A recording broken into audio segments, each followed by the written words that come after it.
Sí, para tener desayuno a las 8 tienen que estar las mujeres desde las 4 de la mañana en la comisión de cocina haciendo la comida. Terminan la comida a las 6 de la tarde y duran hasta las 10, 11 de la noche dejando la cocina arreglada para la comisión que está el otro día. Es decir, esa es una gente que trabaja y aquí ninguno tiene sueldo.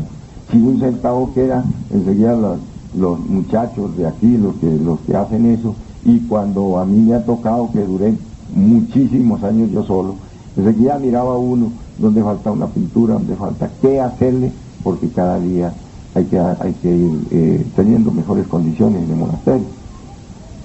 Entonces ellos cuando oyen una cosa así dicen, bueno, es que no vale la pena entonces uno sacrificarse por nada, no vale la pena. No, ¿cómo que no vale la pena? Claro que sí vale la pena, y si no, verdad no valdría la pena estar aquí. Vale la pena, lo que pasa es que nunca todo el mundo está contento. En esta de mañana vamos a dejar al hermano Juan Copazo un rato con la palabra. Espero que tengamos muy buena expectativa en las cosas que pasan, porque en veces pasan cosas que uno, verdad, no se da cuenta. Entonces, eso sí vale la pena. Por ejemplo, yo le decía a Juan, nosotros estamos enseñados aquí, es decir, ya estamos diestros aquí en conocer aspectos verdaderamente muy trascendentales del ocultismo, de la magia, muchísimo. Pero como quiera que la gente llega, y uno de los problemas de uno, cuando, fíjense ustedes que si nosotros analizamos el comportamiento, yo conozco de ganado, no lo he tenido, pero he estado donde lo tienen. El ganado, cuando uno junta, allí hay poco toro bravo, toros de casta, por cierto, de muy buena calidad, los traen de México, de España, y los engordan ahí, los crían ahí. Cuando ellos están en manada, uno puede pasar por el pie de los toros bravos, y ellos, ninguno se atreve a tirarle porque ellos esperan quién estampea primero. Como están en manada, ninguno estampea, y así les pasa a uno. Que hay un toro solo para que vea el problema. Ahí sí, cuando hay uno solo, sí el problema es terrible. A nosotros es distinto. Cuando uno está solo, por ahí, está tranquilito, y uno ve una persona tan sereno, uno dice, ay, pero caramba, mire que fulano, ese señor, mírenlo, está con los ojos cerrados, hay a lo menos pensando, teniendo un poco más de libertad en la mente para pensar en bobadas, pero aunque ya cierra los ojos. Pero no se junte con otros 2 o 3 porque se destapa, man. Y entonces si el otro conversa, él también conversa, y el otro cuenta una cosa muy espectacular, el otro quiere contar una mejor, y así entra a competir en la conversación. Es decir, se desequilibra uno emocionalmente. Y estos lugares, es decir, el gnóstico no debe caer en eso. El gnóstico tiene que aprender a vivir en una vida contemplativa. En la vida contemplativa eso es demasiado difícil. Yo se lo digo porque yo he aprendido eso. Lo que no se hace con inspiración, no se hace. Yo les cuento, claro, aquí no está mi secretaria, que ella es la que sabe. Por ejemplo, el mensaje que se escribió ayer, claro, que es una cosa, si ninguno conoce el camino de aquí a la grita y va a escribir sobre el camino de aquí a la grita, pues, no puede hacerlo. Pero si uno conoce y dice, bueno, yo salgo de aquí, más o menos 200 metros, yo me encuentro, 300 metros, me encuentro una entrada y una casita, y hay una curva, y hay otra casita, y hay una curva, y sigue. Es decir, porque lo conoce. Pero para una persona que no tiene ningún estudio académico, que no tiene nada, y lograr escribir un libro en determinados 2 días, 3 días, verdaderamente para mí me parece que no es tan fácil. Uno lo hace porque, ¿por qué? Porque ha aprendido a vivir. Y perdónenme ustedes, pero eso es así. El monasterio Lumen de Lúmine conquistó el Sunyata, pero métanse ustedes al templo. Si el alma del templo no está, el templo solo por sí solo no lo es, o sí. El Sunyata es un aspecto de la contemplación, porque es donde no se piensa, donde no hay ningún espacio para que la mente, esa mente inquieta, esa mente descompuesta, pueda actuar libremente dentro de los eventos de la vida de uno. Cualquiera, yo pienso que quisiera llegar a eso. Yo les digo, lo más bello, una de las cosas más extraordinarias que yo le he conocido al esoterismo, es llegar uno a no pensar, corroborando lo que el maestro Samael dice. El maestro Samael dice que la mejor forma de pensar es no pensar. Si nosotros hacemos un estudio de todo el conjunto de enseñanzas que hay sobre meditación, y nosotros lo utilizamos aquí, ustedes llegan aquí y oyen a los instructores enseñando eso. ¿Esto por qué? Porque no nos hemos abocado de lleno con el pueblo a ver qué es la meditación y cómo es que vamos a llegar a la meditación. Entonces uno le dice a este señor, vamos a relajar los pies, vamos a relajar las pantorrillas, vamos a relajar las rodillas, vamos a relajar las piernas, vamos a relajar las caderas. Es decir, le estamos ordenando, y resulta que el problema no está en relajar las piernas, el problema está en relajar la mente. Ahí está. Y se lo digo, como les digo, hermanos, porque pues me ha correspondido ser un instructor de la humanidad, y eso tenemos que enseñarlo nosotros, porque eso nos lo enseñó el maestro Samael, nos lo enseñó el Cristo y nos lo han enseñado todos los grandes maestros que han existido, de que el problema de nosotros, el problema mayúsculo de nosotros está en la mente, en las emociones y en los instintos. Ahí está el embrollo. Entonces, no es que los instintos del centro instintivo sean malos, pero los elementos que tenemos allí son terribles.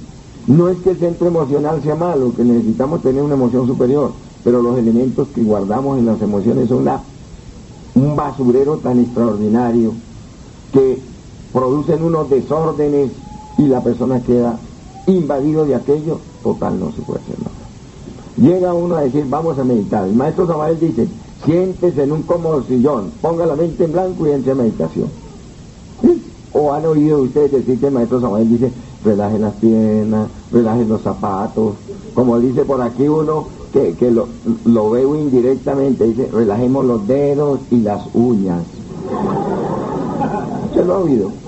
¿Usted lo ha oído? ¿Usted lo ha oído? Eugenio no lo ha oído. Eugenio no lo ha oído. Relaje las uñas. ¿Cómo así no para relajar las uñas? Otro que veo por ahí indirectamente dice, relajemos la lengua. También. Así que si ustedes ven esas locuras, aquí también las hay. La clave está en aprender a no pensar. Y algunos dicen, pero ¿cómo hago yo para no pensar, Dios mío? ¿Cómo? Pero Dios, si esta mente está... Yo también pasé por eso. Y comparto aquellos tiempos, como dijo el maestro Samael una noche, nos decía, yo comparto con usted aquella época en que me debatía con el ego. Yo comparto con usted aquella época en que me debatía con esa mente. Yo sentía que me moría, yo sentía que me iba a reventar porque pensaba, y entre más pensaba más, y como quiera que yo luchaba para no pensar, más la lucha se desarrollaba, hasta que comprendí que había que relajarse uno. Cuando uno ve una cosa imposible, no luche contra ella. Cuando la ve posible, busque la forma como la va a vencer. Así como dicen por ahí un gran pensador, digo pensador para ponerle un nombre, si el problema no tiene solución, ¿para qué se preocupa? Y si tiene solución, ¿de qué se preocupa? Es decir, uno tiene que ir llegando a la comprensión, pero eso no es, yo llego, aquí me llega gente, pero muchísima, dice, ay, mire, yo tengo un problema terrible, pero es que mi problema es terrible. ¿Cuál es su problema? Ay, que esta mente me pone loco. ¿Cuánto tiene de estar usted en la noche? Tengo 1 año. Tengo 6 meses. Queridos hermanos, esto es para gente paciente, como dice el maestro, esto es para gente tenaz. Ahora, quieren meditar, es el día que en el santuario hay un programa y le dicen, bueno, hoy hay meditación, pero en el día, los otros días no están haciendo nada. Los que hemos aprendido esto, y perdonen que le hable así, pero es que, ¿qué vamos a hacer? Los que hemos aprendido a no pensar, es porque hemos consagrado toda nuestra vida a no pensar, pero para no pensar hay que comprender los elementos pensadores. Me explico, ¿qué es un pensamiento? Dice el maestro. un yo, por bonito que sea, por muy bonito el pensamiento que sea, es un yo. Entonces algunos dirán, entonces no hay que pensar. Hay que pensar, pero lo que uno necesita pensar, no lo que la mente cauciosa y una mente loca le da la gana pensar. Eso, es decir, es incomprensible, ¿verdad? Pero como quiera que es incomprensible para la razón humana, pero es comprensible para la razón del ser. Tenemos que buscar aquello. Tenemos que llegar a no pensar, y para no pensar, es decir, fíjate, si en este momento yo le doy el uso de la palabra, o llega una persona y me dice, Juan, dice, mire, y tal cosa, yo le contesto a Juan, enseguida sale otro, allá y el otro, y el otro, y el otro, y tengo que darle la palabra a todos. ¿Por qué? Porque le di la palabra a uno. Y así pasa con los pensamientos. Llega un pensamiento y uno se pone a hablar con él, se lo comió la mente. Porque toda la sucesión de pensamientos quieren que uno hable con ellos. ¿O no es así? ¿Qué dice Salvador? La lógica. Yo les digo, hermanos, que la clave, una de las claves de oro para uno comprender la enseñanza gnóstica es enfrentarse a esa gama de elementos que viven pensando. Pero vuelvo a decir, todo pensamiento es un yo que quiere expresar su razón. Y si uno va a controlar los pensamientos y no se pone a estudiar el yo, también ahí hay un problema. Dice el maestro Samael que todos aquellos monjes que pasan toda su vida meditando, ellos llegan a tener una mente aquietada que verdaderamente pareciera que ya no tienen nada que resolver en su vida, mueren y al volver a nacer, nacen común y corriente como cualquier persona. Esto nos está indicando que toda esa proliferación de escuelas que hay por ahí, que enseñan a meditar, que enseñan una cantidad de cosas, pero no le enseñan a morir, están perdiendo su tiempo, porque eso no sirve para nada.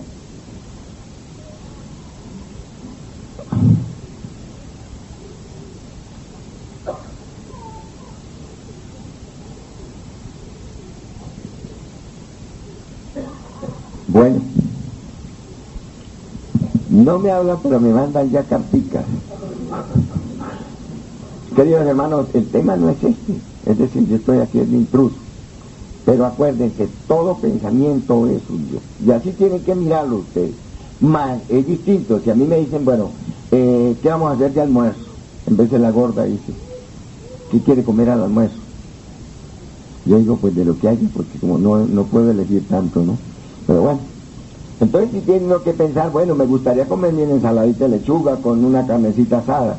Eso es necesario, porque para eso es la mente, pero que sea lo que uno quiere pensar, no lo que la mente le está metiendo a todo momento. Ese es el problema, hermano. Aprendamos a enfrentarnos con esos problemas. Ahora, aquí me dicen que entender o comprender un defecto a nivel de la mente es relativamente fácil.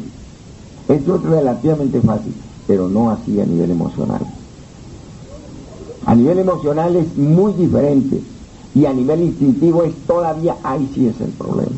Esto,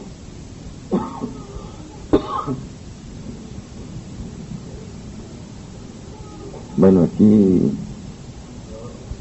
¿esa es letra suya? Tiene razón.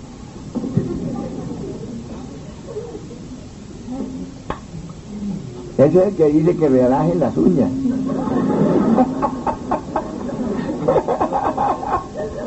Y Nacho, que lo estoy viendo por allí, dice relajemos, y con esa voz melodiosa, ¿no? Relajemos el cuello, la mandíbula, relajemos la cara, relajemos la lengua.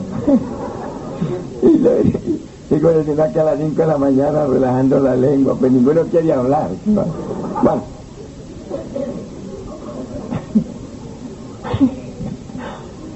Cuando uno tiene un pensamiento que maquina y uno dice, yo no voy a pensar, entonces se revela uno contra él, y algunos hasta le dicen, y este hijo de 30, ¿por qué está ahí echando años? De todo eso se ven los otros, hermano. Uno que hace me llegó aquí un señor que allá estaba en una escuela X, no viene el caso decir, porque no sabemos si verdad eso enseñaban en esa escuela. Y él venía a decir lo que era o lo que no era. Que a él que le decían que cuando un pensamiento llegara, cuando un yo llegara a un defecto, lo insultara pero terrible, y que entonces el defecto se va. El maestro Samael dice que al defecto nunca hay que insultarlo ni reaccionar contra él, porque un defecto no es uno, es una proliferación, es una multiplicidad de efectos. Y ellos parecen increíble, pero cuando ven que están atacando a uno, reaccionan los otros. ¿Esto por qué? Por las asociaciones psicológicas. Entonces, cuando uno tiene un pensamiento y se pone a tratar de comprenderlo y no le hace el seguimiento hasta el fondo, queda mal hecho el trabajo. Entonces lo censura. Ese pensamiento no se va a quedar contento que lo censuró y usted cállese, como el niño, como el padre que tiene un niño que es malcriado. Cállese usted aquí. El niño no, o llora más duro o busca la forma de hacerle una picardía que sea más difícil para resolverle al bien. Ese pensamiento se transforma entonces en una emoción, y ya convertido en una emoción, ¿qué hace?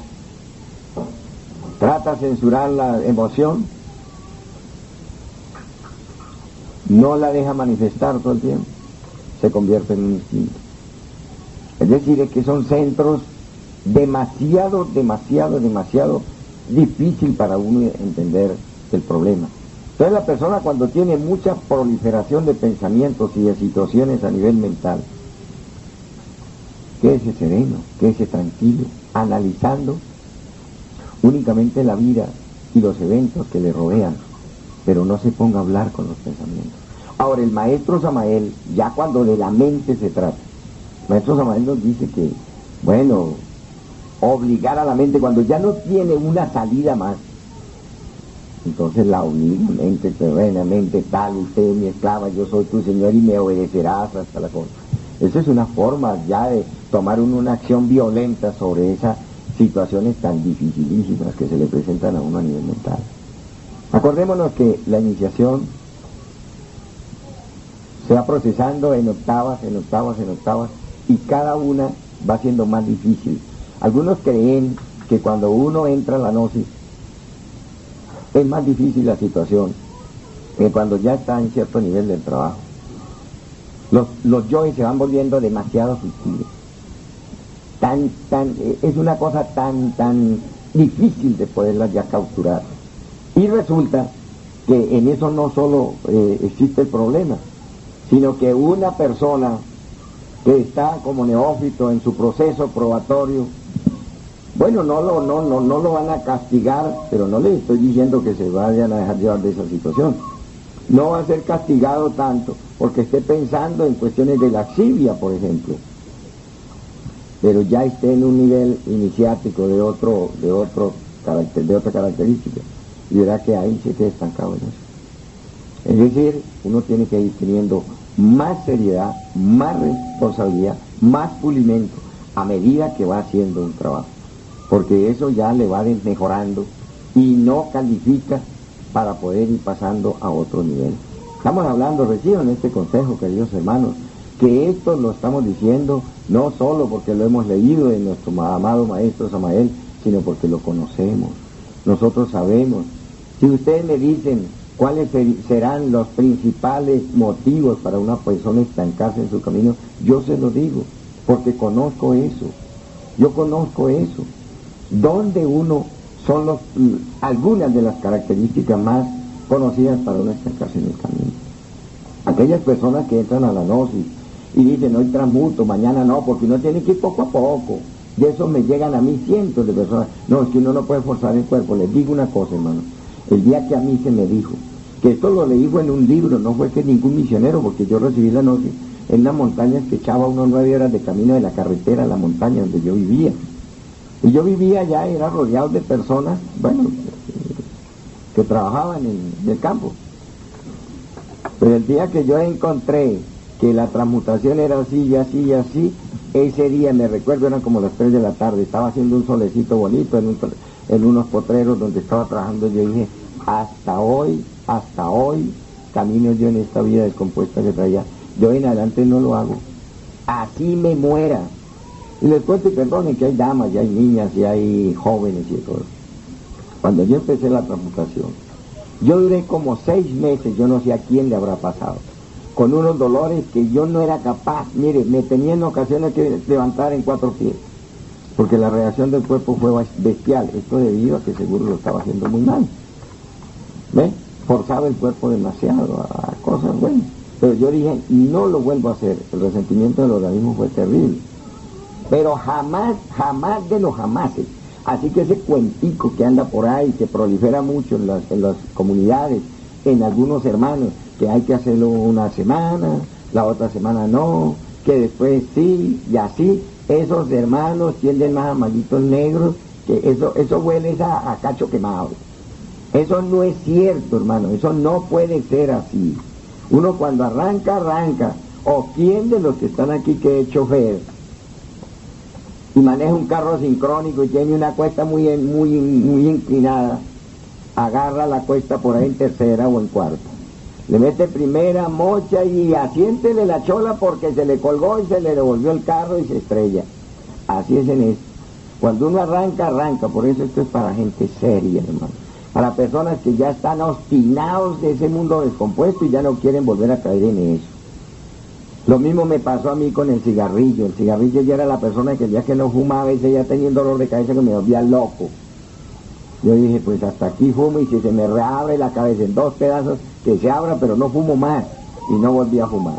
Es decir, queridos hermanos, no estoy diciendo que hemos sido estudiantes gnósticos ejemplares. Lo que estoy diciendo es que si aquí estamos, es porque nos hemos enfrentado a un trabajo serio, a un trabajo más o menos bien hecho, y siendo muy obediente a lo que nuestro amado Maestro Samael nos enseña. No quiero extenderme más, vamos a dejar a Juan aquí en el uso de la palabra. De esto hay mucho que hablar y es tan bonito, porque si hay una cosa venga Juan, no que me vaya. Si hay una cosa emocionante para uno, es que le digan cómo resolver el problema que tiene a nivel psicológico, mental. No es así, maestro. Porque a uno le muestran que el absoluto y que la segunda, la tercera montaña, que la primera montaña y que todo eso es bello. Pero cómo llega allá si no es que lleva la cabeza llena de diablos y el instinto y todo. Entonces para llegar allá tiene que estar livianito, es decir, toda esa maleta, dejarla aquí y hay que emprender el viaje.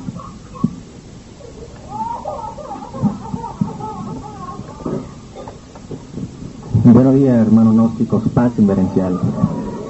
En el día de hoy, 25 de diciembre, queremos hacerle llegar a cada uno de ustedes, de parte de la Dirección Nacional de nuestra Sagrada Institución, una feliz Navidad.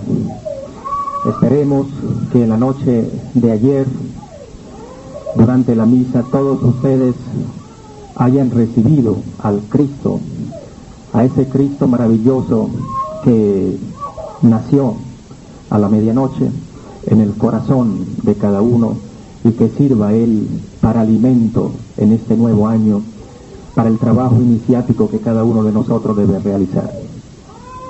En el día de ayer nosotros escuchábamos también ese mensaje maravilloso de la Navidad del venerable Maestro Laxmi, que nosotros quisiéramos que ojalá en el transcurso del día de hoy se volviera a leer, porque realmente ese mensaje fue hecho para leerlo hoy 25, y pedimos que en el transcurso del día se lea nuevamente. En ese mensaje se habla del nacimiento, y nosotros en el día de hoy queremos, en la medida de nuestras posibilidades, hablar precisamente de eso, del nacimiento. Indudablemente, el nacimiento del Cristo íntimo en el corazón del ser humano es algo puramente sexual. Todos nosotros, los aquí presentes, nacimos de la unión de un esperma con un óvulo que fue fecundado y se formó en la matriz de una mujer. El Maestro Laxmi nos enseña que toda hembra que nazca, o toda mujer que nazca, aunque sea una niña de 1 mes, ya tiene la característica de una madre, porque madre no es la persona que haya tenido un hijo, madre es la persona que tiene una matriz. Esa es la característica de la madre. Entonces cada uno de nosotros nos formamos en la matriz de una mujer, y para poder nacer indudablemente se necesitó de la unión de un hombre y de una mujer. De ahí hubo la gestación y nació ese niño, varón o hembra. Asimismo ocurre para que nosotros podamos formar al Cristo íntimo dentro de nosotros mismos. Ese nacimiento tiene un origen sexual. Cuando el hombre y la mujer castos, cuando un hombre y una mujer que de verdad quieren realizar una obra, se unen sexualmente sin desperdiciar sus energías sexuales, entonces despiertan los fuegos sagrados. Hace poco tiempo, hace pocos minutos, el maestro trataba o nos daba una explicación sobre eso de los pensamientos y sobre eso de las luchas mentales que todos tenemos. Y en una oportunidad el maestro nos explicaba que la mejor manera de no pensar o de dominar la mente es lograr que despierten los fuegos sagrados en cada uno de nosotros. Entonces, si nosotros de verdad queremos algún día mantener una mente quieta, tenemos que lograr eso, despertar nuestros fuegos sagrados. Pero normalmente los estudiantes gnósticos estamos acostumbrados a pensar que eso de despertar los fuegos, que eso de crear los cuerpos solares del ser, que eso de levantar las serpientes de fuego, que eso de avanzar en las iniciaciones de misterios mayores es cosa para maestros. Y no es así, hermanos. Es cosa para nosotros todos. Nosotros somos los que tenemos que hacer ese trabajo para que algún día lleguemos a ser maestros. No es una osadía, ni es un pecado que cada uno de nosotros tenga esa aspiración de llegar algún día a la maestría. Ese es un derecho propio de cada ser humano, y es un deber en estos momentos para todos nosotros que estamos metidos en este colegio de iniciados o en este camino que se llama precisamente el camino de la iniciación. Entonces, para despertar los fuegos sagrados se exige, o los venerables maestros de la Logia Blanca exigen una característica específica en esa pareja, y es que aprendan a no perder ni una sola gota de su energía en el acto sexual. Esa es la exigencia que hay. Y nosotros creemos, o estamos ciertos, de que aunque eso es muy difícil, no es imposible. Todos nosotros como varones o como hembras que estamos en la gnosis, tenemos el sagrado deber de lograr esa característica que nos da el derecho de ser llamados hombres y mujeres castos. Así pues, cuando el hombre y la mujer en pareja, haciendo un trabajo serio, después de 1 año o tal vez 2 años, eso la cronología ahí no entra, han demostrado ante su ser interno y ante los amados maestros de la Logia Blanca que están haciendo ese trabajo a conciencia y bien hecho, despiertan los fuegos sagrados. Cuando ya los fuegos sagrados despiertan, la mente se aquieta y ya no existen esas luchas mentales espantosas. Eso es lo que nos enseña nuestro maestro Lakshmi y por supuesto también el maestro Samael.